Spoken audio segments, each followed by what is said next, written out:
வியாதியோடு மரண படுக்கையோடு எப்படியோ போராட்டம் வந்து கொண்டிருக்கிறது. ஆண்டவர் சொல்றாரு, யூ டோன்ட் ஃபைட் எனிமோர். இனி நீ போராடாதே. இனி இது உன் போராட்டம் அல்ல, இனி இது என் போராட்டம். நான் உனக்காய் போராடுவேன்.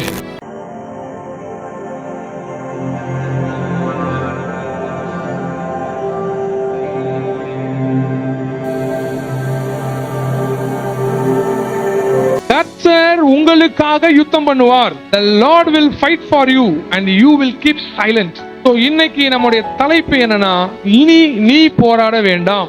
ஒவ்வொரு மனுஷனுக்கும் ஒரு பேட்டில், ஒவ்வொரு மனுஷனுக்கும் ஒரு போராட்டம். ஆண்டவர் இன்னைக்கு இந்த காலை வேளை உங்களை பார்த்து சொல்றாரு, இனி நீ போராட வேண்டாம். பக்கத்துல தட்டி சொல்லுங்க, இனி நீ போராட வேண்டாம். சிலர் நோயோடு போராடுகிறார்கள், சிலர் கடனோடு போராடுகிறார்கள், சிலர் குடும்ப பிரச்சனைகளோடு போராடுகிறார்கள், சிலர் வேலை இல்லாமல் போராடுகிறார்கள், சிலர் நீதிமன்ற வழக்குகளோடு போராடுகிறார்கள், சிலர் பாவத்தோடு போராடுகிறார்கள், சிலர் பொண்டாட்டிகளோடு போராடுகிறார்கள், சிலர் புருஷனோடு போராடுகிறார்கள், சிலர் சகோதரரோடு, சிலர் நண்பர்களோடு, சிக்னஸோடு, வியாதியோடு, மரண படுக்கையோடு எப்படியோ போராட்டம் வந்து கொண்டிருக்கிறது. ஆண்டவர் சொல்றாரு, யூ டோன்ட் ஃபைட் எனிமோர். இனி நீ போராடாதே. இனி இது உன் போராட்டம் அல்ல, இனி இது என் போராட்டம். என் பொண்டாட்டி பேசினா இதுக்கப்புறம் கர்த்தர் போராடுவாரு, கணவன் பேசினா கர்த்தர் போராடுவாரு, என்னுடைய சகோதரன் பேசினா கர்த்தர் போராடுவாரு, என் கடங்கார பேசினா கர்த்தர் போராடுவாரு அப்படின்ற விசுவாசம் நமக்குள்ள வரணும். இதுக்குன்னு அங்கங்க போய் வாயடிக்க ஏமாத்த கூடாது. அல்லேலூயா. நீதியா இருந்தால் கர்த்தர் துணை நிற்பார். நீதியா இருந்தால் யுத்தம் கர்த்தருடையது. நியாயத்துக்கு கர்த்தரு. நீங்க பக்கத்துல பார்த்து இப்ப ஆசீர்வாதத்தை சொல்ல போறங்க, இனி நீ போராட வேண்டாம். இனி சண்டை உங்களுடையது அல்ல, இனி யுத்தம் உங்களுடையது அல்ல, இனி போராட்டம் உங்களுடையது அல்ல, கர்த்தருடையதாய் மாறிவிட்டது. நான் பதிலுக்கு பதில் பேசுவேன், நான் அப்படி பேசுவேன். இப்ப ஒரு போன் பண்ணா அவரை தெரியும், இவரை தெரியும், என்கிட்ட பணம் இருக்கு, நான் நினைச்சா முடிச்சிருவேன், எனக்கு தெரியாத அட்வொகேட் இல்ல, எனக்கு ஜட்ஜையே தெரியும். யார தெரிஞ்சாலும் வேஸ்ட். நீங்கள் போராடும் பொழுது தோல்வி முகத்தில் தான் இருப்பீர்கள். கர்த்தர் போராடும் போது தான் ஜெயத்தை பார்க்க முடியும். கர்த்தர் சொல்றாரு, Lord will fight for you. நான் உனக்காய் போராடுவேன். வாக்குத்தத்தமே அழகான வாக்குத்தத்தம். அல்லேலூயா. பக்கத்துல பார்த்து சொல்லுங்க, கர்த்தர் உங்களுக்காக யுத்தம் பண்ணுவார். எல்லா ஏரியாவிலையும் நாட்டை பிடிக்கிறது இல்ல, நீங்க போயிட்டு ராஜாக்களை தள்ளி ராஜாக்களா உட்கார்றதுக்காக அல்ல, நீங்க ஏதோ ஒரு பாகிஸ்தான் நிலையில போய் சண்டை போட்டு யுத்தம் கர்த்தர் என் மூலியமா செய்வார் அங்க போய் அந்த சண்டையை பத்தி சொல்ல வரல. நீங்க அனுதினமும் உங்க வாழ்க்கையில போராடுகிற போராட்டம், நிந்தனை என்கிற போராட்டம், அவப்பழி என்கிற போராட்டம், சுகவீனம் என்கிற போராட்டம், நடக்க முடியாமல் இருக்கிற போராட்டம், கடன் பாரத்தால் வருகிற போராட்டம், வேலை இல்லாமல் இருக்கிற போராட்டம், எனக்கு என்ன கல்யாணமே ஆக மாட்டேதுன்னு நினைக்கிற போராட்டம், கல்யாணம் அப்புறம் ஏண்டா ஆச்சுன்னு நினைக்கிற போராட்டம், எல்லா போராட்டத்தையும் கர்த்தர் முடிவுக்கு கொண்டு வருவார். எங்கெல்லாம் யூ ஃபீல் டயர்ட் அப்படின்னு சொல்றதெல்லாம் கர்த்தர் போராட்டத்தை முடிவுக்கு கொண்டு வந்து அவரே யுத்தம் பண்ணுவார். இப்போ எப்படி அவர் யுத்தம் பண்ணா என்ன நடக்கும்? அல்லேலூயா. நேத்து 1ஆம் தேதியை பார்த்துட்டோம். 13ஆம் வசனம் வாசிங்க. அப்பொழுது மோசே ஜனங்களை நோக்கி, பயப்படாதீங்க. அவர் சூழ்நிலையை மாற்றவில்லை, மனநிலையை மாற்றினார். அல்லேலூயா.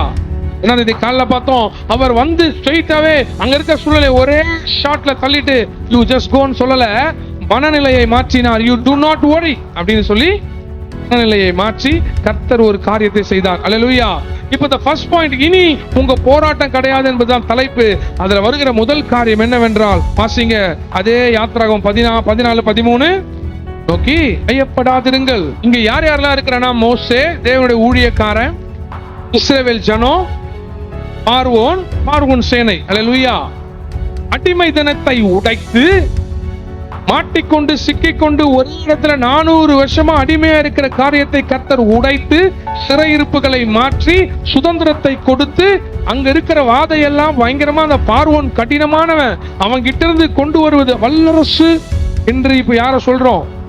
அமெரிக்காவை சொல்றோம், ஐரோப்பிய கண்டங்களை சொல்றோம், சொல்றோம், வல்லரசா காணப்படுகிற நாடு இப்ப என்ன இருக்குதோ அந்த காலத்து வல்லரசு நாடு தான் எகிப்து. அந்த எகிப்துடைய ராஜா தான் பார்வோன். அந்த பார்வோன் கரத்திலிருந்து வருவது சாதாரண காரியம் அல்ல. அல்லேலூயா. மோசேயை கொண்டு வாதைகளை கொடுத்து சங்கார தூதனை அனுப்பி பிள்ளைகளை தூக்கி அதுக்கப்புறம் கர்த்தர் அந்த ஜனங்களை வெளியில கொண்டு வராரு.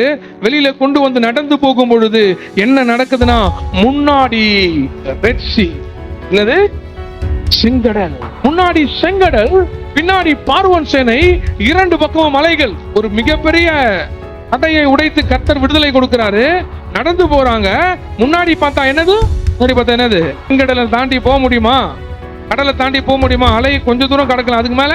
அப்போ நீங்க போகிற பாதை தடைப்படுகிறது செங்கடலால். சரி, ஓகே, முன்னாடி தான் போக முடியல, சைட்லயும் மலை, இந்த சைட்லயும் மலை, திரும்பி போகலான்னு பார்த்தா பார்வோன் சேனை. அல்லேலூயா.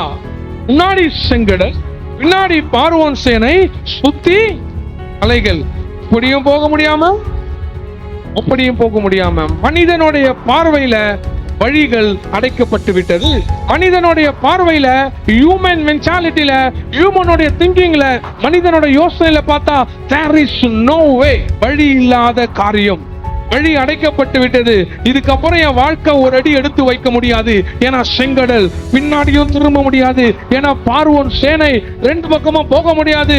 மலை, என்னுடைய கூட்டம் பெரிதான கூட்டம், ஏறத்தாழ 20 லட்சம் பேரை சுமந்து அதை நடத்தி கொண்டு போகிற மோசே, மனிதனுடைய பார்வையில வழி அடைக்கப்பட்டிருக்கு, மனிதனுடைய சிந்தையில வழி அடைக்கப்பட்டிருக்கு. இப்போ இஸ்ரவேல் ஜனங்கள் அற்புதங்களை பார்த்தவர்கள் சூழ்நிலை அந்தகாரப்பட்டு வழி அடைக்கப்படும் பொழுது புலம்ப ஆரம்பிக்கிறாங்க. அல்லேலூயா. அங்கே பிரத குழிகள் இல்லை என்று, பிரேத குழிகள் இல்லை என்று, அங்கே சாவ நாங்க செத்தா அங்கேயே கூட அடிமையா இருந்திருப்போம். ஆனா எங்களை வனாந்திரத்தில் சாகடிக்கும்படியாய் நீ என்னை அழைத்து கொண்டு வந்தாயா மோசே என்று ஊழியக்காரனை பார்த்து கேள்வி கேட்க ஆரம்பித்து விட்டார்கள். அப்போதான் மோசே சொல்றான், வாசிங்க 13. there is no way, எந்த வழியும் இல்ல அப்படின்னு நீங்க நினைக்கிறீங்க. கர்த்தர் உங்களுக்கு முதல்ல சொல்றாரு, பயப்படாதிருங்கள். இன்னைக்கு கர்த்தர் செய்கிற அற்புதத்தை உங்க கண்ணாலே நீங்கள் பாருங்கள். இன்னைக்கு பார்க்கிற அந்த எகிப்தியனை இனிமேல் நீங்க பார்க்கவே மாட்டீங்க. வழி அடைக்கப்பட்டிருக்கு, இப்படியும் போக முடியாது, இப்படியும் போக முடியாது. we are stuck in between. how come God will do the salvation? எப்படி கர்த்தரால் எனக்கு அப்படின்னு யோசிக்கிறேங்க. ஆண்டவர் சொல்றாரு, பயப்படாதிருங்கள், சுவாசம் உள்ளவராயிருங்க. உங்க பார்வையில தான் செங்கடல், என்னுடைய பார்வையில அது செங்கடல் கிடையாது. உங்க பார்வையில தான் பார்வோன் பயங்கரமானவன், என் பார்வையில அப்படி. 14. கர்த்தர் உங்களுக்காக யுத்தம் பண்ணுவோம். அல்லேலூயா. நம்ம போராடி போராடி ஒரு கட்டத்துல வந்து நின்றுவோம். பிள்ளையோடு போராடுவோம், ஐயோ வேலைக்கு போவோம், ஒரு கட்டத்துல வேலை சம்பளம் இவ்வளவுதான், இதுக்கு மேல தாண்ட முடியலையே, நம்ம ஞானம் இவ்வளவுதான் போல. ஒரு கட்டத்துல we cannot move because front of us Red Sea, கடல். அல்லேலூயா. கடலை தாண்டி போக முடியுமா? நிறைய பேர் கடலை தாண்டி போவீங்க. அதுக்கப்புறம் நம்ம பலலாம் ஒரு லெவலுக்கு தாங்க. இது நம்ம போராடினால் வழி திறக்காது. அல்லேலூயா. நம்ம போராடினா பயந்தா இருக்கணும். இப்ப ஆண்டவர் சொல்றாரு, மோசே சொல்றான், ஆண்டவர் சொல்றாரு, இதுக்கப்புறம் உங்க பலத்தால அல்ல, இதுக்கப்புறம் உங்களுடைய திறமையினால அல்ல, உங்க கால்கள் இருக்கிற பலத்தாலையும் அல்ல. there is no army. நம்ம கிட்ட போராட, பார்வோனை போராடி ஜெயிக்க வெப்பன் இல்ல, ஆர்மி இல்ல, டீம் இல்ல, திட்டம் இல்ல, செயல்பட ஆட்களும் இல்லை. நம் புதுசாய் பிறந்து வெளியிலே வந்திருக்கிற ஜனம், நமக்கு இருக்கிற ஒரே ஆதரவு யெகோவா என்னும் நாமமுள்ள நம் தேவனாகிய கர்த்தர், நான் இருக்கிறவராகவே இருக்கிறேன், முற்பிதாக்களின் தெய்வமாய் இருக்கிறேன் என்று சொன்னவர். இப்ப என்ன பண்றாருன்னா, நம்ம பார்க்கும்போது செங்கடல், ஆனா அந்த செங்கடலையே கர்த்தர் ஹைவேவா மாத்த முடியும். அல்லேலூயா. அடைக்கப்பட்ட வழியில கர்த்தர் யுத்தம் பண்ண ஆரம்பித்தால், பக்கத்துல பார்த்து சொல்லுங்க, கர்த்தர் யுத்தம் பண்ண ஆரம்பித்தால். இவ்வளவு ஸ்ட்ராங்கா சொன்னீங்கன்னா உங்களுக்கு காது முறை வலிக்க போகுது. கர்த்தர் உங்க வாழ்க்கையில யுத்தம் பண்ண ஆரம்பித்தால் அடைக்கப்பட்ட வழிகள் திறக்கப்படும். எல்லாம் கையை தட்டி சத்தமா சொல்லுங்க, அல்லேலூயா. லூக்கா 18:27 வாசிங்க. கர்த்தர் 32:27 எரேமியா வாசிங்க. மனுஷனால் கூடாதவைகள், மனுஷனால் செங்கடலை பிளக்க முடியாது, மனுஷனால் பார்வோனை ஜெயிக்க முடியாது. ஆனா கர்த்தர் யுத்தம் பண்ணும்போது மனுஷனால் முடியாத சாத்தியமில்லாத காரியத்தை அசாத்தியமாய் என் தேவனாகிய கர்த்தரால செய்ய முடியும். இன்னைக்கு நீங்க எதை நினைச்சு எதை குறிச்சு போராடுறீங்களோ ஆண்டவர் சொல்றாரு, சாத்தியமில்லாத வழிகளை நான் உனக்காக திறப்பேன். எனக்கு இவ்வளவுதான் நீங்க ஒரு எடை போட்டு ஒரு மைண்ட்ல வச்சிருக்கீங்க. ஆண்டவர் சொல்றாரு, அதையும் தாண்டி அதாவது பியாண்ட் தட், அதையும் தாண்டி வழிகளை திறந்து உன்னை ஆசீர்வதிப்பேன். இஸ்ரவேல் ஜனத்தோடைய என்னன்னா, ஐயோ செங்கடல் அவ்வளவுதான். இப்படி பார்த்தா பார்வோன் அவன் காலில் விழுந்தாலும் அவ்வளவுதான், முடிச்சு விட்டுருவான். என்னதான் பண்ண போறேன்னு யோசிக்கும் போதுதான் ஆண்டவர் சொல்றாரு, நான் உன்னை அழைச்சேன், யுத்தம் உன்னுடையதல்ல. இவங்க எல்லாம் 20 லட்சம் பேர் சேர்ந்து தண்ணியை வாரி ஊத்திருந்தா முடியுமா? கர்த்தர் சொல்றாரு, என்னால் காரியம் வாய்க்கும், என்னால் செய்ய முடியும், என்னால் செய்ய முடியாத காரியம் ஒண்ணுமே. அப்பெல்லாம் உங்க பாதை அடைக்கப்படுதோ அப்பெல்லாம் கர்த்தர் மகிமைப்படுவார். இன்ன வரைக்கும் அந்த பிக்கஸ்ட் சம்பவம் பாத்தீங்கன்னா செங்கடலை பிளந்தது. இன்னமும் ரிசர்ச் பண்ணிக்கிட்டே இருக்கிறாங்க. எப்படி ஒரு கடலை எப்படி பிரித்து இவங்களை உள்ள அனுப்ப முடியும்? அந்த தண்ணி இவ்வளவுதான், முழங்கால் அளவுதான். அது உங்களுக்கு ரிசர்ச்சர் சில பேர் சொல்றாங்க, அந்த தண்ணி முழங்கால் அளவுதான், அதனாலதான் எல்லாம் ஜாலியா நடந்து போயிட்டாங்க. ஓகே, தண்ணி முழங்கால் அளவு நடந்து போய் விட்டார்கள். அது அற்புதம் கிடையாது. ஆனா அதே தண்ணியில எகிப்தும் பார்வோனு வந்த சேனையை அழிச்சார்ல, அதுதான் அற்புதம். அற்புதம் என்னன்னா, கர்த்தர் கடலை கடக்க செய்தார். கர்த்தர் நமக்கா யுத்தம் பண்ணும்போது முதல் காரியம் என்னன்னா, அவர் கடலை பிளந்து வழியை அடைக்கப்பட்ட வாசல்கள் திறக்க வைப்பார். திறந்த வாசல்கள் உங்களுக்கு முன்னாடி இருக்கும். எரேமியா 32:27, அவரால் செய்யக்கூடாத அதிசயம் ஒன்று உண்டோ? இதுக்கப்புறம் தான் பெஸ்ட் ரசத்தையே நான் உனக்கு கொடுக்க போறேன். அவ்வளவுதான். லாசரை ஏற கட்டி உள்ள போட்டாச்சு, பேக் பண்ணியாச்சு, இருக்கிறாரு, முடிஞ்சு போச்சு. ஆண்டவர் சொல்றாரு, உலகம் பேக் பண்ணி உள்ள வைக்கலாம், நான் ஒரே ஒரு வார்த்தை சொன்னா மரித்தவன் பிழைத்து வெளியே வருவான். அவரால செய்ய முடியாத அற்புதம் ஒண்ணு இல்லவே, எல்லாமே செய்ய முடியும். விசுவாசம் செங்கடலை பார்வோன வழிகளை திறக்க வைக்கும். அல்லேலூயா. நல்லா கையை தட்டி சொல்லுங்க, கர்த்தர் எனக்காக யுத்தம் பண்ணும்போது வழிகள் எனக்காக திறக்கவே முடியாது. அவ்வளவுதான், நகர முடியாது. என்ன க்ளோஸ் பண்ணிட்டாங்க, சர்க்கிள் பண்ணிட்டாங்க. இந்த பாஷையில சொல்லணும்னா ரூட் எடுத்து மாட்டிக்கினா அப்படின்னு மாட்டிக்கினாலும் ஆண்டவர் அந்த இடத்திலிருந்து வெளியே கொண்டு வருவார். If you are stuck enough, அவ்வளவுதான் முடிஞ்சிருச்சு நினைக்கிற இடத்துல தான் கர்த்தர் வழியை உண்டாக்குவார். அதையே தெரியல, அந்தகாரப்பட்டு நாங்க நிற்கிறோம், எப்படிதான் வெளியில போவோம்னு நீங்க நினைச்சாலும், அவ்வளவுதான் கர்த்தரை இகழ்ந்தாலும் ஆண்டவர் சொல்றாரு, யுத்தம் என்னுடையதாய் மாறும் பொழுது வழிகள் திறக்கப்படும், தண்ணீரை தரையா மாத்துவார். ஆக வேணும். அப்போ கர்த்தர் யுத்தம் பண்ணும் பொழுது வழிகள். 2வது வாசிங்க, யோவான் சுவிசேஷம் 6வது அதிகாரம் 1ஆம் வசனத்திலிருந்து. இவைகளுக்கு பின்பு இயேசு மலை மேலே ஏறி சீஷரோடு உட்கார்ந்திருந்தார். அவரு முன்னாடியே செங்கடல் பார்வோன் வரும்னு கர்த்தருக்கு தெரியுமா தெரியாதா? ஆனா வெயிட் பண்ணுவாரு. விசுவாசம், நீங்க அவரை என்ன யோசிக்கிறீங்க, எப்படி அவரை திங்க் பண்றீங்கன்னு கண்டிப்பா உங்களுக்காக அவருக்கு தெரியும், என்ன செய்ய போற அவருக்கு தெரியும். ஆனாலும் பிலிப்பு கிட்ட கேட்கிறாரு. என்ன கேட்கிறாரு?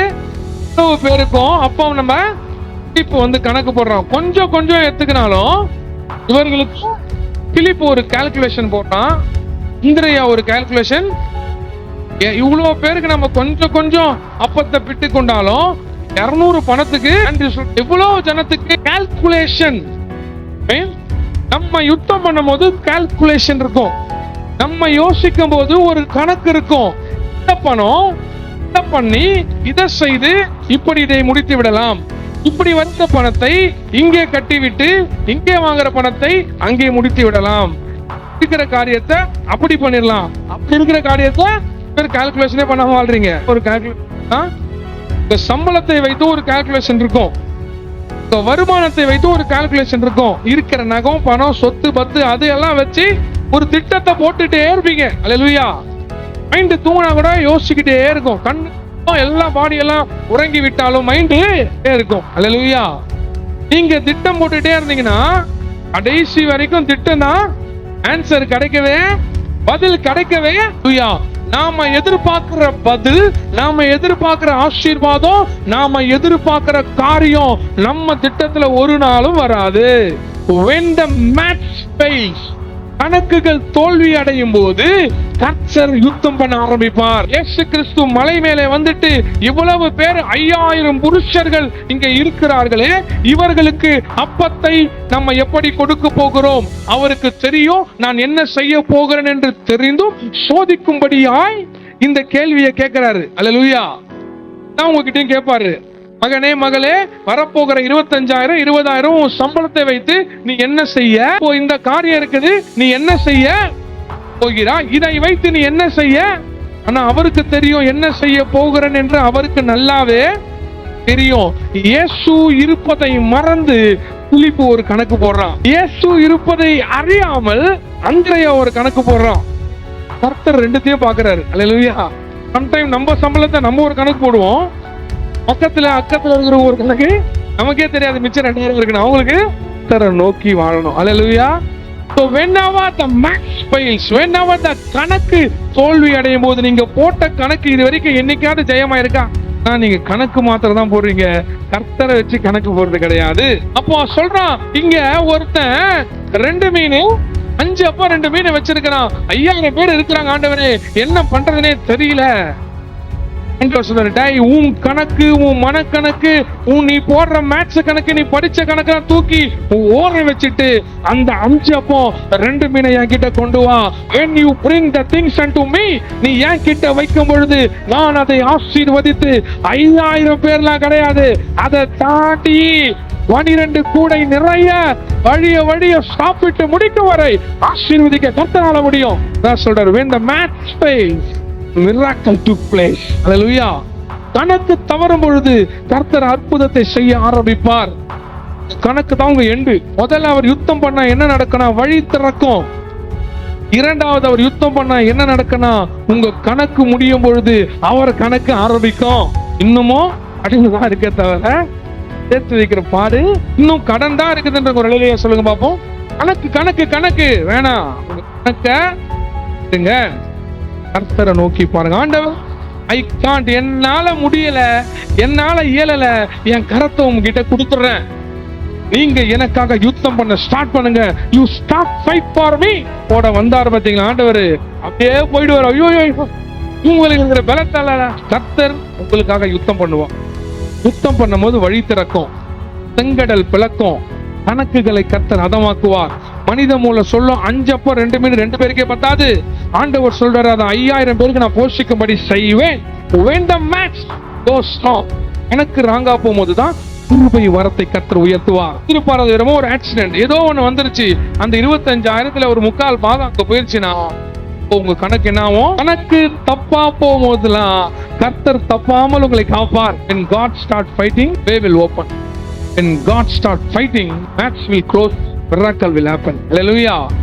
மூணாவது வாசிங்க 1 சாமுவேல் 17வது அதிகாரம் 32வது வசனம். இங்க 5 அப்போ 2 மீன் வரும்போது, தம்பி நீ வச்சுட்டு I will take care, I will fight, நான் பாத்துக்கிறேன், இது என்னுடைய பொறுப்பு, 5000 பேரையும் போஷிக்க வேண்டியது தகப்பனுடைய பொறுப்பு. இப்ப மூணாவது இங்க கோலியாத்தோட வாசிங்க. ஹல்லேலூயா. 1 சாமுவேல் 32வது 17வது அதிகாரம் 32ல இருந்து நீங்க வாசிக்க ஆரம்பிச்சீங்கன்னா, கோலியாத் என்கிற ஒருவன் இஸ்ரவேல் ஜனங்களை, இஸ்ரவேல் தேவனை சேலஞ்ச் பண்றான். டெய்லி காலையில வரான், ஸ்மோக் பண்றான், போயிடுறான். டெய்லி ஈவினிங் வரான், பயமுறுத்துறான். 40 நாள் தொடர்ந்து இதை பண்றான். இஸ்ரவேல் ஜனம் பயந்து நடுங்கி கொண்டிருக்குது. என்னடா பண்றதுன்னு தெரியாம வாசிங்க 29. அந்த மனுஷனை கண்டீர்களா? இஸ்ரவேலை நிந்திக்க வந்து நிற்கிறான். இஸ்ரவேலுடைய சேனை இப்படி பாக்குது, அவனை ஒரு ராட்சசனா பாக்குது. எப்படி நான் இவனை ஜெயிக்க போகிறேன்? சவுல் எப்படி பாக்குறான்? இவன் கிட்ட நம்ம போனா கண்டிப்பா Saul seen as a defeat, இது நம்முடைய தோல்விக்கான அடையாளம். சேனை சோல்ஜர்ஸ் எல்லாம் பாக்குறாங்க, இவன் ஒரு ராட்சசன். ஹல்லேலூயா. நான் தாவீது அவனை எப்படி பாக்குறான் வாசிங்க. பொழுது தாவீது தன் அண்டையிலே நிற்கிறவர்களை பார்த்து, இந்த பெலிஸ்தனை கொன்று இஸ்ரவேலிலே நேரிட்ட நிந்தையை, அவன் சவுல் சொன்ன காரியத்தெல்லாம் யோசிக்கல, இந்த விருத்த சேதனம் இல்லாத வாசிங்க, இதெல்லாம் ரெண்டாவதுங்க. விருத்த சேதனமே இல்லாத இவன் உள்ள தேவனாகிய கர்த்தரை நிந்திக்கிறதுக்கு இவன் எம்மாத்திரம் ரட்சிப்பு இல்லாம, ஒரு மிகப்பெரிய விடுதலை இல்லாம, சமாதானம் இழந்து 40 நாள் தேவனையும் ஜனங்களையும் இஸ்ரவேலர்களையும் நிந்தித்து வருகிறான் கோலியாத். அல்லேலூயா. அந்த உடனே பயம், ஐயோ ஏன்னா என்ன பண்றனே தெரியல. அவன் பாட்டுன்னு ஏதோ சொல்றான், போயிடுறான். வரான், யாரா வாங்க சண்டைக்கு வர கூப்பிடுறான், வர மாதிரி இல்ல. சேனையும் பார்க்குது.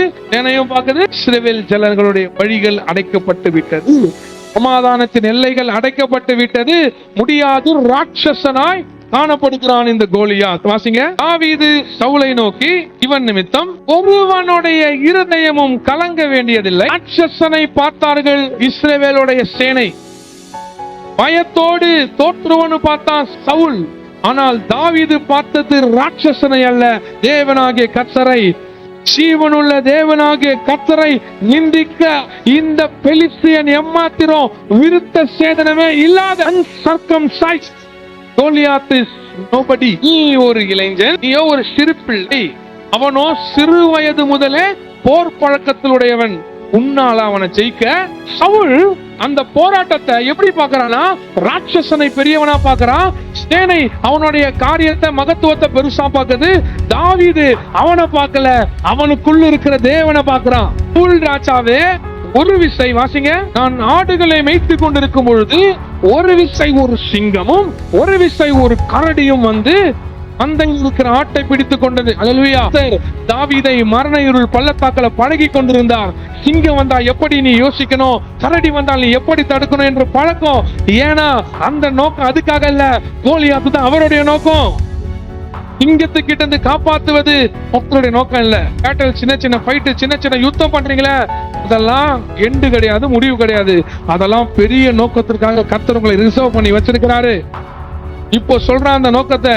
ராஜாவே, சவுல் ராஜாவே, நீங்க யோசிக்கிறீங்க என்ன இளைஞன் சின்ன பையனு, ஆனா நான் உங்களுக்கு சொல்றேன், ஒரு விசை சிங்கமோ ஒரு விசை கரடியோ வந்தது. அது என்னை தொடர்ந்துலாம் வரல, நான் பாதுகாக்கும்படியா அதை சாவடிக்கல. நான் அதை தொடர்ந்து போய் அதை அடித்து அதன் வாய்க்கு தப்புவித்தேன். அது என் மேல் பாய்ந்த போது நான் அதன் தாடியை பிடித்து அதை அடித்து கொன்று போட்டேன். சிங்கத்தையும் அந்த கரடியையும் உம்முடைய அடியானாகிய நான் கொன்றேன். விருத்த சேதனமே இல்லாத இந்த பெலிஸ்தனும் அவைகளில் ஒன்றை போல இருப்பான். அவன் ஜீவனுள்ள தேவனுடைய சேனையை நிந்தித்தானே என்றான் தாவீது. இவங்க எப்படி பார்க்கறாங்க, இவங்க கிட்ட கவசம் இருக்கு, கத்தி இருக்கு, எல்லா விதமான ஆயுத பொருட்கள் இருக்கு, சேனை இருக்கு, பலம் இருக்கு. ஆனா பயத்தோடு பாக்குறாங்க. இவன் கிட்ட ஒண்ணுமே இல்ல, ஆனா தைரியமா பாக்குறான். என் கிட்ட ஒண்ணுமே இல்ல, ஆனா கர்த்தர் இருக்கிறாரு. நீ நிந்திக்கிற ஜீவனுள்ள தேவன் என்னோடு இருக்கிறார், உன்னுடனே கூட இருப்பாரு என்றார். கைகளை எல்லாம் நான் போட்டுக்கொண்டு போக கூடாது. அவன் இளைஞனும் சௌந்தரிய ரூபமான சிவந்த மேனியுள்ளவனா இருந்தபடினா என்னிடத்தில் வா, நான் உன் மாம்சத்தை ஆகாயத்து பறவைகளுக்கும் மிருகங்களுக்கும். அதற்கு தாவீது போராடி கொண்டிருக்கிற பெலிஸ்தனை நோக்கி, நீ பட்டயத்தோடும் ஈட்டியோடும் கேடகத்தோடும் என்னிடத்தில் வருகிறாய், நானோ நீ நிந்தித்த இஸ்ரவேலுடைய ராணுவங்களின் தேவனாகிய சேனைகளுடைய கர்த்தரின் நாமத்துல உன்னிடத்தில் வருகிறேன். இன்றைய தினம் கர்த்தர் உன்னை என் கையில ஒப்பு கொடுப்பார். நான் உன்னை கொன்று என் தலையை உன்னை விட்டு வாங்கி பெலிஸ்தருடைய பாளையத்தில் பிணங்களை இன்றைய தினம் ஆகாயத்து பறவைகளுக்கும் பூமியின் காட்டு மிருகங்களுக்கும் கொடுப்பேன். அதனால் இஸ்ரவேலில் தேவன் ஒருவர் உண்டென்று பூலோகத்தார் எல்லோரும் அறிந்து கொள்வார்கள். இங்கதான் பாயிண்ட். கர்த்தர் பட்டயத்தினாலும் அல்ல, ஈட்டியினாலும் அல்ல, ரட்சிக்கிறவர் அல்ல என்று இந்த ஜனக்கூட்டம் எல்லாம் அறிந்து கொள்ளும். சொல்றான், this battle is not David's. தாவீதுடைய யுத்தம் இது கிடையாது, இது கர்த்தருடைய யுத்தம். பட்டயத்தினால் ரட்சிக்கிறவர் என் தேவன் கிடையாது, ஈட்டினாலும் ரட்சிக்கிறவர் என் தேவன் கிடையாது. அவன் ஏன் இந்த யுத்தத்தை ஜெயிச்சானா, தன்னை தாழ்மைப்படுத்தினா. நீ ஈட்டி வச்சிருக்க, எல்லாம் வச்சிருக்க, ஓகே, ஆனா நான் சொல்றேன், கர்த்தர் எனக்காக யுத்தம் பண்ற என் கர்த்தர் பட்டயத்தினாலும் ஈட்டினாலும் ரட்சிக்கிறவர் அல்ல. இந்த ஜனக்கூட்டம் எல்லாம் இன்னைக்கு என்ன தெரிஞ்சு கொள்ள போதுன்னா, யுத்தம் கர்த்தருடையது. அவர் உங்களை என் கையில இன்னைக்கு ஒப்பு கொடுப்பார். அவன் ஜெயித்து விட்டு விழுந்ததுக்கு அப்புறம் பத்தல கர்த்தர் என் கூட இருந்தாருன்னு சொல்லல. அவனை ஜெயிக்கிறதுக்கு முன்னாடியே விசுவாசத்தோடு சொன்னா, நீ நிந்திக்கிற ஜீவனுள்ள இஸ்ரவேலின் சேனைகளுடைய தேவனாகிய கர்த்தருக்கு முன்னாடி நான் உன்னைய இழுத்துவேன், உன் தலைய வாங்குவேன். இன்னைக்கு அதை ஜனங்க பார்ப்பாங்க. யுத்தம் தாவீது கிடையாது, யுத்தம் தேவனுடையது. இப்படி தாவீது பேசிக் கொண்டிருக்கையில வாசிங்க, பணத்தாலேயும் உங்க பலத்தாலேயும் உறவாலையும் நீங்க நினைக்கிறவங்களாலேயும் உங்களுக்கு ஜெயம் வராது. கர்த்தரால தான் உங்களுக்கு ஜெயம் வரும். அது கோலியாத்தா இருந்தாலும் சரி, செங்கடலா இருந்தாலும் சரி, எதுவா இருந்தாலும் சரி, பணமே இல்லாத சூழ்நிலை இருந்தாலும் சரி, கர்த்தர் உங்களுக்கு ஜெயத்தை கொடுப்பார். இங்க ரொம்ப அருமையான விஷயம், இயற்கைக்கு மாறா ஒரு சம்பவம் நடக்குது. பைபிள்ல அது சொல்லப்படல.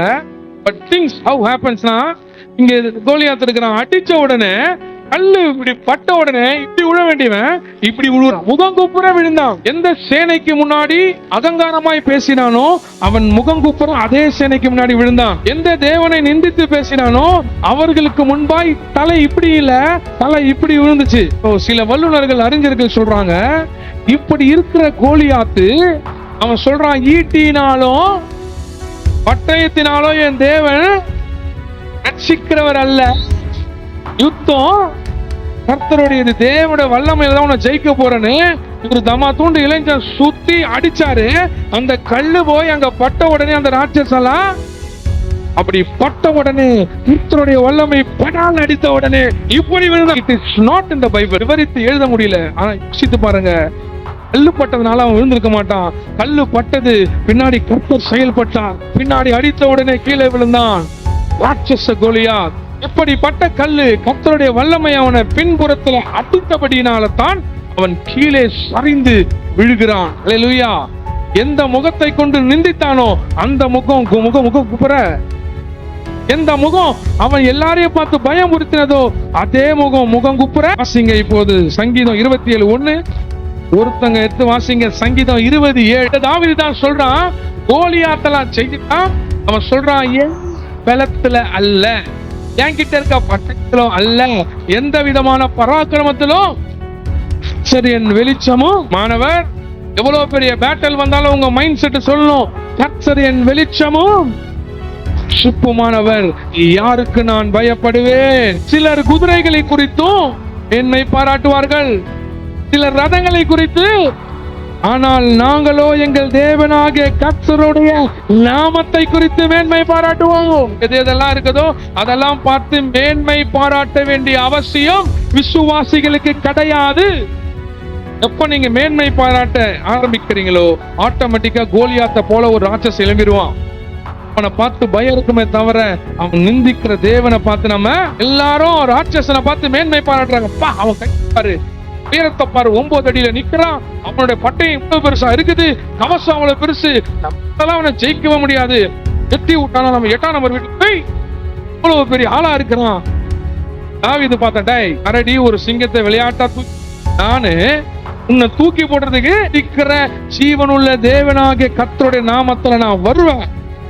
என் கவன்ல இல்ல, வல்லமையில ஜெயிப்பேன். நாம அவர் நமக்கா யுத்தம் பண்ண என்ன நடக்கும்? அவர் நம்மோடு இருக்கும்போது கணக்க 5000 பேருக்கு அடுத்தது அவர் நம்மோடு இருக்கும்போது ஜெயிக்கவே முடியாத யுத்தம்னு சொல்லப்பட்ட ராட்சசர்கள் நம் சார்பில் விழுவார்கள்.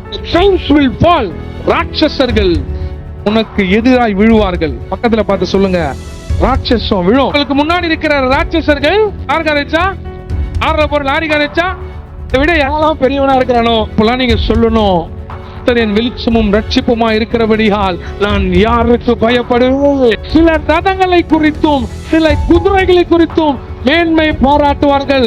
ஆனால் கர்த்தராகிய இயேசு கிறிஸ்துவின் ரத்தத்தினால் கழுவப்பட்ட நாங்கள் தேவனாகிய கர்த்தரையே. அடுத்தது when God fights, கர்த்தரோடு உங்களுக்காக யுத்தம் பண்ணும்போது வாசி 2 நாளாகமம் 8வது அதிகாரம் 1ஆம் வசனம். யோசேபாத்துக்கு விரோதமாய் 3 பெருங்கூட்டம் எழுகிறது. அல்லேலூயா. தாவீதுக்கு ஒரே ராட்சசன், இங்க பெருங்கூட்டம். அல்லேலூயா. யார் எழும்புறா? மோவாபியர்கள், அம்மோன் புத்திரர்கள் சேயார் மலை தேசத்துள்ள 3 விதமான கூட்டமும் யாருக்கு நேரா வருது? ஹல்லேலூயா.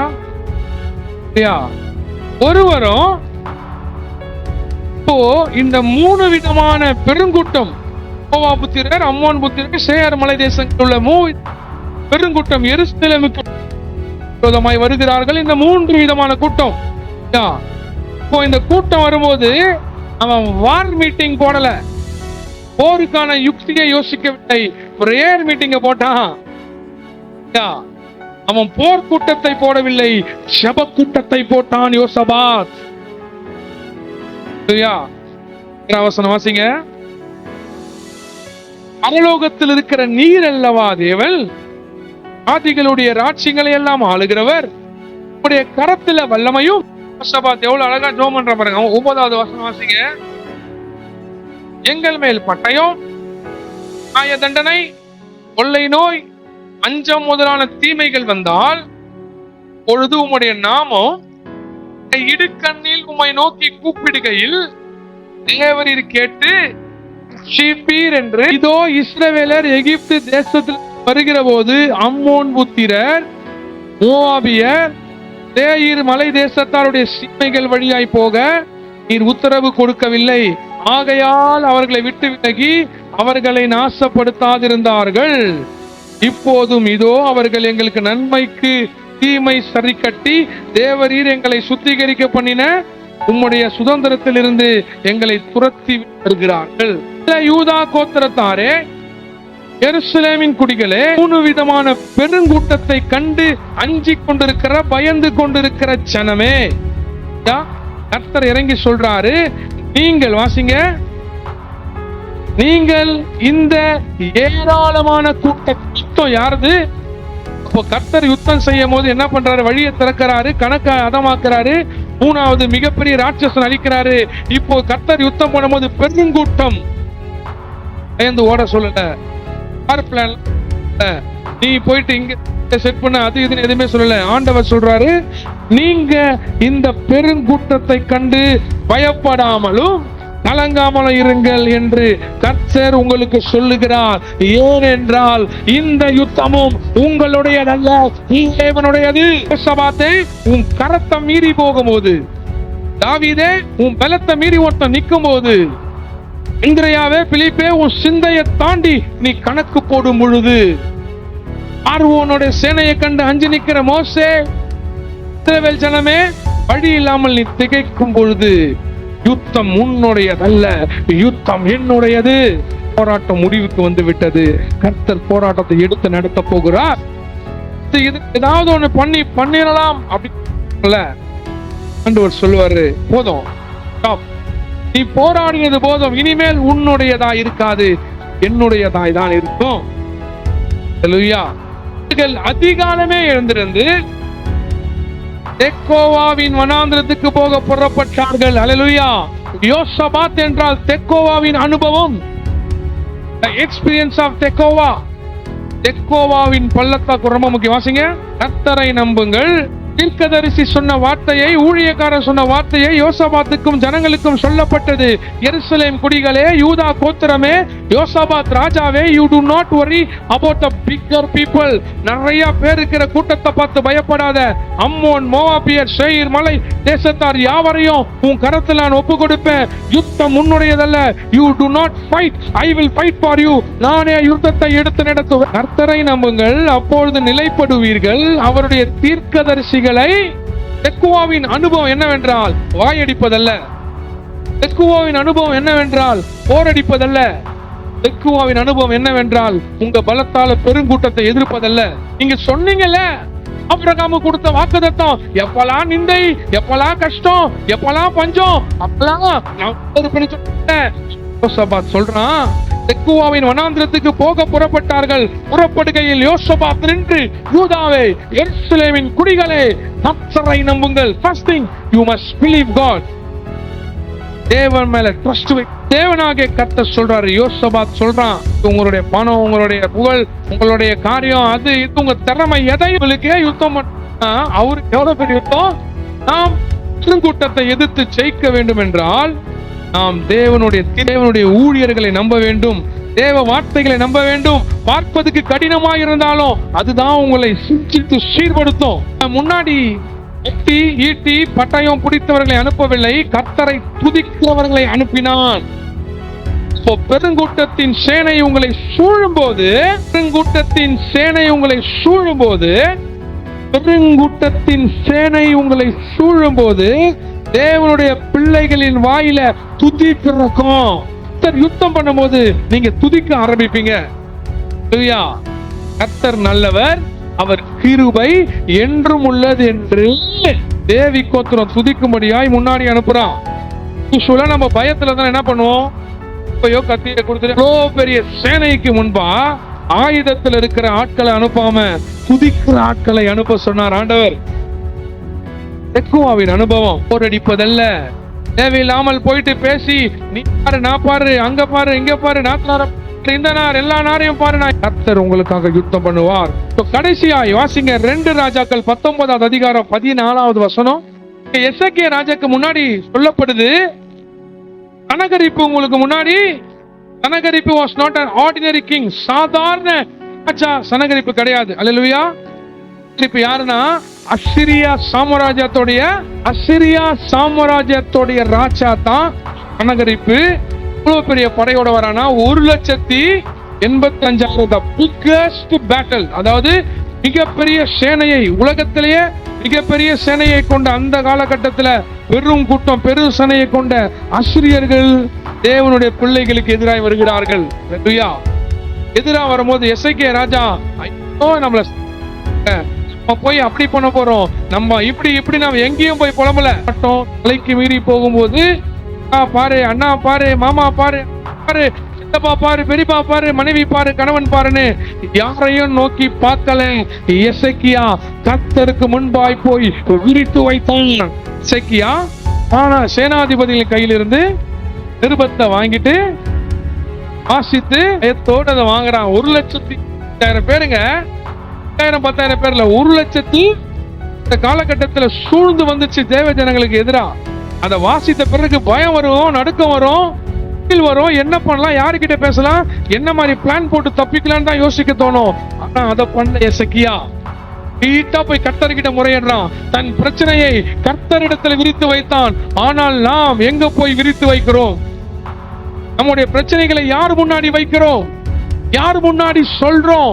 யார்கிட்ட போய் நாம் பிரச்சனையை முறையிடுகிறோம்? உலகத்திலே மிகப்பெரிய சேனை அந்த காலகட்டத்தில் அசிரியர்கள் என்றால் பயம், அசிரியர்கள் என்றால் திகில், அசிரியர்கள் கால்பட்டால் அவர்களை செதுத்து விடுவார்கள்.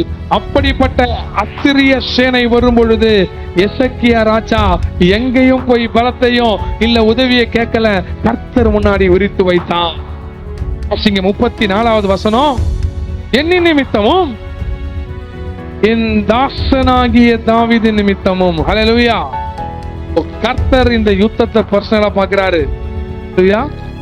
என் நிமித்தமோ என் தாசனாகிய தாவீது நிமித்தமோ இந்த பட்டணத்தை இந்த 1,85,000 பீப்புள் அழிக்காதபடிக்கு அவர்களுக்கு நான் ஆதரவா இருப்பேன். அப்படி இவ்வளவு பெரிய சேனை இருக்கும் பொழுது ஒரு ராத்திரி இவ்வளவு பெரிய பாஸ்டர் எப்படி ஒரு நைட், இவ்வளவு பெரிய பிரச்சனை எப்படி ஒரு நைட்ல முடியும்? இவ்வளவு பெரிய காரியம் எப்படி ஒரு நைட்ல முடியும்?